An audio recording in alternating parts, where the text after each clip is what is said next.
There is often an unspoken expectation that the end of suffering announces itself with spectacle, a clear horizon, a decisive moment when darkness recedes and certainty returns.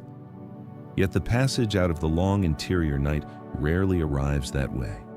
It emerges quietly, almost anonymously, altering the inner landscape before the conscious mind has time to register what has shifted.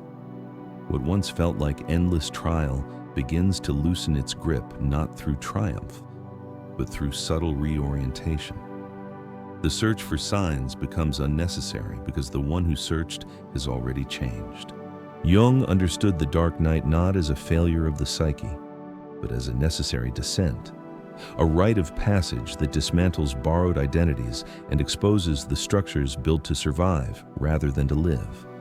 In this descent, the familiar landmarks disappear, roles collapse, certainties dissolve. The ego, once fortified by approval and adaptation, loses its dominance. What remains is not emptiness as punishment, but emptiness as threshold. The psyche withdraws its energy from old attachments so something truer can begin to form. This is especially pronounced in the feminine psychological journey, where selfhood has often been shaped through mirroring, caretaking, and accommodation. The night strips away these reflexive postures. It removes the compulsive need to be legible, pleasing, or useful. What collapses is not the self, but the persona that learned to equate worth with acceptance in its absence. A quieter authority begins to surface, one not dependent on recognition.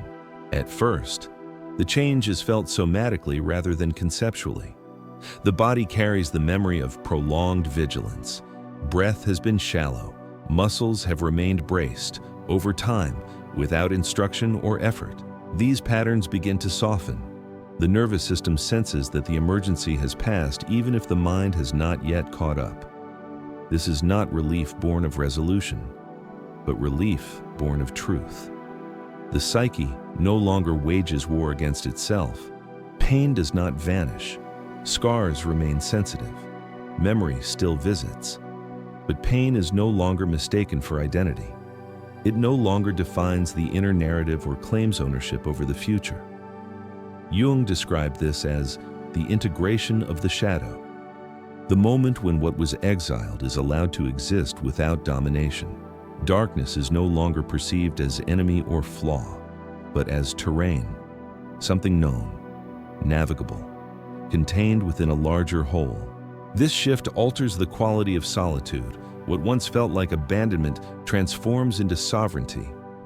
Being alone ceases to mean being unchosen and becomes instead a space of inhabitation.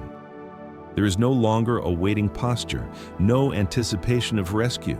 The inner world becomes a place where presence replaces longing. Silence loses its threat. Stillness becomes habitable. Alongside this comes the erosion of urgency to be understood. The need to translate suffering into narratives others can validate begins to dissolve, not through withdrawal or bitterness, but through completion. The journey has been too intimate to require witnesses.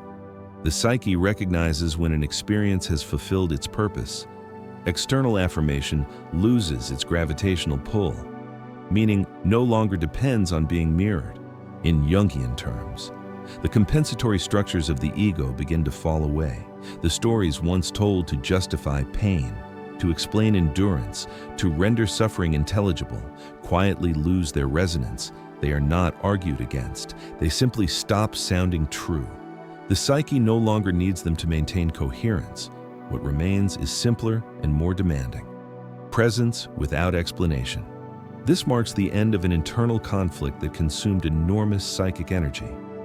The lifelong struggle between who one is and who one was conditioned to be does not resolve through victory, but through futility.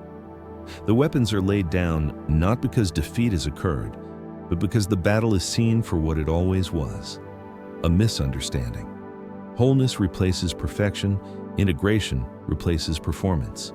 Female empowerment, in this context, is not assertion against the world, but reclamation within the self. It is the end of fragmentation, the refusal to divide into versions for survival, the quiet refusal to disappear to preserve harmony. This is not rebellion. It is indifference to expectations that distort the core. The inner space becomes fully occupied, leaving no room for self-erasure. Jung spoke of emptiness as both neurotic and fertile. The night forces confrontation with both. What once felt like a void, threatening annihilation, begins to reveal itself as potential. Untouched ground, silence before creation, the compulsion to fill dissipates. Emptiness becomes spaciousness, the psyche rests. This is the threshold where the essay continues, not toward resolution, but toward recognition. The night has already been crossed, even if the mind has not yet named it. The evidence is internal, embodied, unmistakable. Transformation does not announce itself. It rearranges perception, and only afterward does understanding follow. As this internal reordering deepens, the relationship to meaning itself begins to change. There was once a relentless pressure to interpret every experience, to extract a lesson from each loss, to frame pain as purposeful in order to survive it.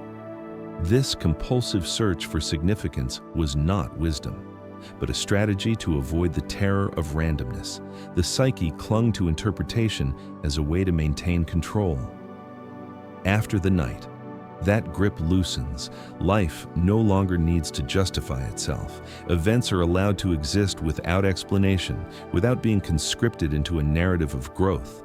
This is not nihilism. It is freedom from the tyranny of constant sense-making. With this freedom comes a new quality of inner quiet, not the silence of repression, but the silence of arrival. The mind is no longer crowded by constant self-monitoring or anticipatory defense. Thoughts still arise, but they do not demand obedience. The psyche has learned through ordeal that not every internal movement requires action. This is a profound shift in self-trust. The unconscious, once feared as chaotic or destructive, is now recognized as a source of guidance when allowed to speak without coercion. Emotional life follows this same pattern of softening without collapse. Feelings are no longer managed through control or avoidance. They move through the system with intensity and impermanence. Grief still visits, anger still flares, joy still surprises. But none of these states are mistaken for permanence. The psyche has learned what it means to survive feeling. Sensitivity returns without fragility. Depth is no longer paired with brittleness. Tears do not signal breakdown, they signal permeability. This capacity to feel without disintegration is one of the great gifts forged in the night. It marks the end of emotional catastrophizing. Rejection no longer annihilates the self. Disappointment no longer confirms unworthiness. The inner structure has strengthened not through armor, but through flexibility, like a tree that bends rather than breaks. The psyche has learned resilience through surrender rather than force.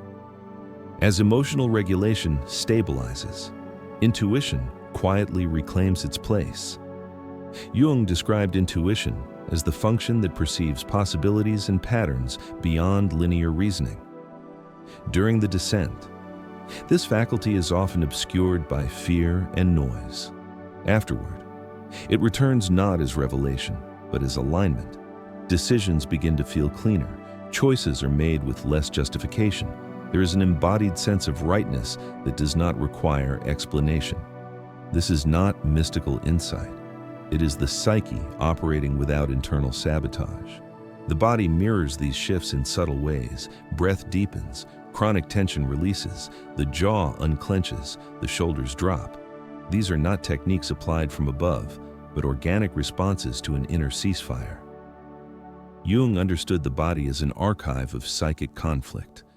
When the conflict resolves, the body follows. Healing becomes less about effort and more about permission. Patterns of psychosomatic distress often begin to lose their hold. Cycles of anxiety soften. Emotional crashes occur less frequently or with less intensity. This is not because life has become easier, but because the root of the suffering has been addressed. The psyche no longer uses the body to signal what the conscious mind refuses to hear. Alignment reduces the need for symptoms. This alignment also reshapes relational dynamics. The compulsion to rescue or be rescued fades. Relationships built on mutual deficiency lose their appeal. Jung would have recognized this as the dissolution of the savior complex, the unconscious attempt to avoid one's own individuation by merging with another's. After the night, there's a clear recognition that each person must walk their own descent. Compassion remains, but responsibility for another's healing does not. Boundaries emerge not as defenses, but as clarity. There is a withdrawal from spaces that distort the self, not in anger, but in discernment. Approval is no longer sought in environments that require self-erasure. This is not isolation, it is self-respect made visible. The psyche chooses coherence over belonging. With this comes the end of over-explanation. The need to correct misunderstandings or manage others' perceptions dissolves. Identity becomes internally anchored. Others may project, misinterpret, or misunderstand, and it no longer destabilizes the inner structure. Jung described this as ego-self-alignment, where the ego no longer seeks validation from the collective because it is oriented toward the deeper authority within. Social roles once adopted for survival begin to feel foreign. The agreeable one, the strong one, the reliable one, these archetypal masks, once necessary, now feel constrictive. They fall away not through confrontation, but through irrelevance. The psyche no longer needs them to ensure safety. What remains is something quieter and more demanding. Authenticity without performance. A particular form of indifference emerges here, often misunderstood. It is not apathy or withdrawal, but freedom from judgment.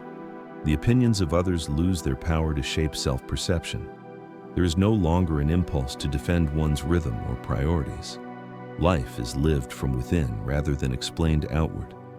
This inner sovereignty is one of the clearest indicators that the descent has completed its work. Jung distinguished between the ego as the center of consciousness and the self as the totality of the psyche. The dark night, in this sense, is the ego's pilgrimage toward the self. Completion is not marked by enlightenment, but by humility. The recognition that the psyche is larger than conscious will, richer than narrative identity, deeper than history. This realization does not inflate the ego, it quiets it. From this place, spirituality transforms. It loses its performative and doctrinal qualities. The sacred is no longer outsourced to institutions or authorities. It becomes intimate, embodied, woven into daily existence. Presence replaces belief. Experience replaces doctrine. This is faith without fear, reverence without submission. The essay continues from here, toward the final recognitions that emerge once the night has fully loosened its hold. The changes ahead are even quieter, almost invisible, yet they carry the deepest implications for how life is lived. A different quality of gratitude begins to surface at this stage, one that bears little resemblance to optimism or forced positivity. It is not directed toward outcomes, achievements, or blessings. It is directed inward, toward endurance itself. The psyche recognizes that it survived something that could not be bypassed, reasoned away, or healed prematurely. This recognition carries dignity. It is not celebratory. It is sober, grounded, and unshakable. Gratitude arises not for what was given, but for what was born. This shift profoundly alters the relationship to forgiveness. Earlier understandings often framed forgiveness as reconciliation, as restoration of trust, as moral obligation. After the night, forgiveness becomes internal and private. It is no longer a performance or a declaration. It occurs when resentment loses its authority over the present, when the past ceases to dictate emotional responses. Forgiveness is no longer about the other. It is about reclaiming psychic energy that was bound to old wounds. Liberation replaces absolution. Alongside this, the pursuit of transcendence changes form. The hunger for dramatic breakthroughs, peak experiences, or spiritual highs fades. The psyche no longer seeks to escape the ordinary in order to feel alive. What Jung referred to as the numinous is rediscovered within the mundane. A single breath, a moment of stillness, the texture of a quiet morning. Meaning no longer depends on intensity. Depth is found in continuity. The night also dissolves the fear of being forgotten, the compulsion to leave a mark, to be seen, to matter in the eyes of others gradually loses its urgency. This does not extinguish creativity or contribution, it purifies them. Action is no longer driven by the need for validation, but by alignment. Existence no longer requires a witness to be legitimate. The psyche rests in its own reality. This internal resting point alters how time is experienced. The future loses its emotional charge. It is no longer a container for salvation or catastrophe. Plans may still be made, intentions held, but worth is no longer postponed. The present moment becomes sufficient. Jung might have described this as the ego relinquishing its fantasy of control over destiny and submitting instead to participation in life as it unfolds. Silence takes on a new meaning here. Where it once provoked anxiety or restlessness, it now becomes a companion.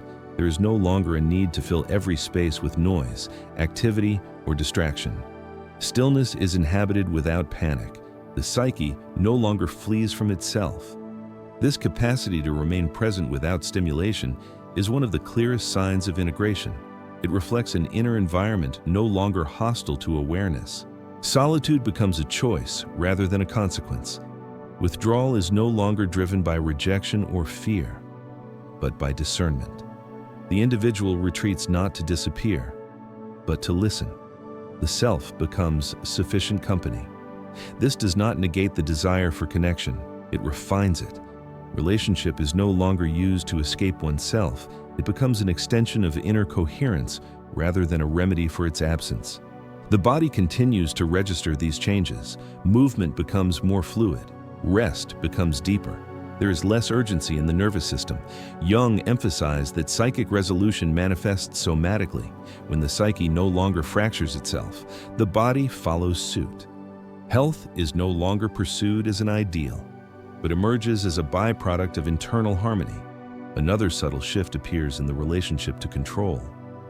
Earlier, life may have been managed through vigilance, planning, and emotional regulation. After the night, there's a growing tolerance for uncertainty, not as resignation, but as trust. The psyche has learned that it can survive not knowing. This reduces compulsive behaviors and softens rigid expectations. Flexibility replaces force. The need to explain oneself continues to dissolve. There is no longer an impulse to justify choices, rhythms, or priorities. This is not secrecy, it is self-possession. Others are permitted their interpretations without correction. Identity is no longer negotiated externally. Jung referred to this as the withdrawal of projections, the moment when psychic energy returns from the collective to the individual. A quiet confidence emerges here, distinct from self-assurance or ambition. It is the confidence of having endured oneself, of having faced internal contradictions without collapse. This confidence does not announce itself. It is visible only in how one moves through the world with less friction, less defense, less need. The dark night does not conclude with revelation. It concludes with ordinariness restored. One day, without drama. There is the realization that the suffering no longer governs perception. The past is remembered without being relived. The present is inhabited without resistance. The future is approached without demand. The essay now turns toward its final movement, where these internal shifts coalesce into a lasting orientation toward life. What remains is not a healed identity, but a whole one. The final confirmation of having crossed the night does not arrive through insight alone, but through a profound internal steadiness. There is no urge to announce completion, no desire for recognition, no need to display transformation as evidence.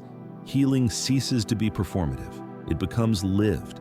The psyche no longer seeks confirmation because it is no longer divided against itself. Knowing replaces seeking. And this knowing is quiet, intimate, and unarguable. What once demanded witnesses now requires none. Growth is no longer narrated for approval. Change is not explained or defended. It is embodied. Others may sense a difference or may not notice at all, and neither outcome carries weight. The transformation belongs to the one who endured it. Jung understood this as individuation reaching a mature phase, when the ego no longer looks outward for orientation, but rests in relationship with the self. This internal alignment reshapes how life is met. Challenges still arise, loss still occurs, uncertainty remains a constant companion, yet these experiences no longer destabilize the core. They move through a psyche that has learned its own depth. The night taught what comfort never could, that survival does not require certainty, and meaning does not require control. There is also a gentler relationship to effort, the compulsive drive to optimize, fix, or perfect dissolves.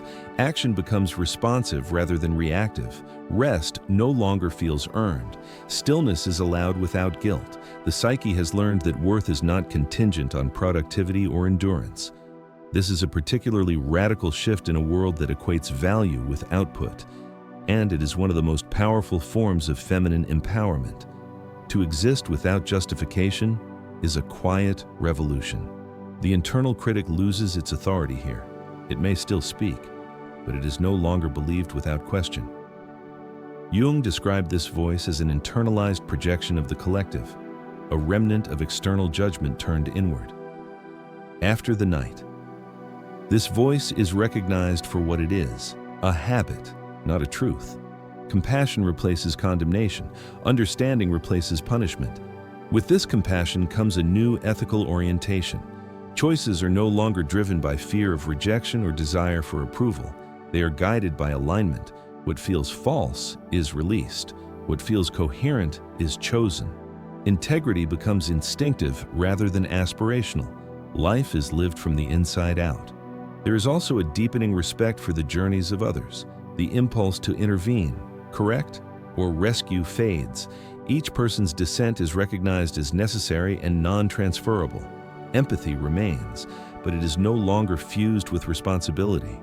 Boundaries become expressions of wisdom rather than withdrawal. The sacred, too, is redefined. It is no longer something distant or exalted. It is found in presence, in attention, in the quiet dignity of being alive without pretense. This spirituality does not require belief. It requires honesty. It is not oriented toward transcendence, but toward depth. Jung would have called this a lived symbol, where meaning is not conceptualized but experienced. Perhaps the most enduring outcome of the night is this. Life is no longer approached as a problem to be solved. It is met as a process to be participated in. There is room for mystery without anxiety, for imperfection without shame, for change without collapse. The psyche has learned its own elasticity. The dark night, then, is not an interruption of life. It is an initiation into it. It strips away illusions not to punish, but to reveal. What remains is not a perfected self, but a whole one. A self capable of holding complexity without fragmentation. A self no longer at war with its own nature. This wholeness does not protect against pain, but it changes the relationship to it. Suffering is no longer resisted or romanticized. It is encountered with clarity. Joy, too, is received without clinging. Both are allowed to pass through a psyche that no longer mistakes intensity for truth. In the end, the most reliable sign that the night has ended is the absence of urgency. No rush to arrive, no hunger to prove, no fear of being left behind. Life unfolds at its own pace, and there is trust in that unfolding. The path continues, not toward resolution, but toward deeper participation. If these reflections resonate, if something within recognizes this terrain, then this space is offered as companionship rather than instruction. You are invited to like, share, and subscribe if this exploration of the psyche speaks to your own journey. Leave a comment and share which insight touched you most, not as testimony, but as connection. Every shared reflection becomes a mirror for someone else, still finding their way through the dark.